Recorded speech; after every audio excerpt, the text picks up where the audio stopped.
So in today's short video, I just want to mention one thing. I highly advise against the cultivation of yellow or golden oyster mushrooms indoors if you're doing like a basement grow or like some sort of garage just cultivation for mushrooms. They, more so than any other oyster mushroom species, release the most spores and can really cause lung irritation if you're not careful.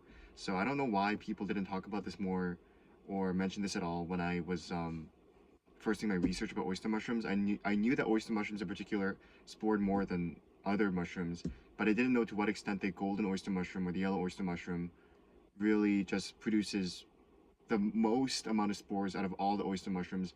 Not only does it produce the most spores, it starts to release its spores a little bit earlier than other varieties of oyster mushrooms do. So while other oyster mushrooms release mostly towards the end once the caps start to curl up, the yellow oysters start sporulating a lot earlier, even just 24 to 48 hours after they start fruiting.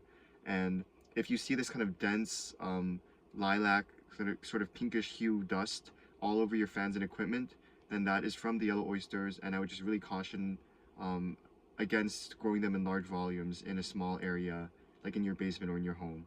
So of course, just one is fine. Like just doing one grow kit is fine, but they just drop spore bombs. They just make a mess everywhere. So while you can't avoid that entirely with oysters, I would not recommend doing the yellow oysters for beginners.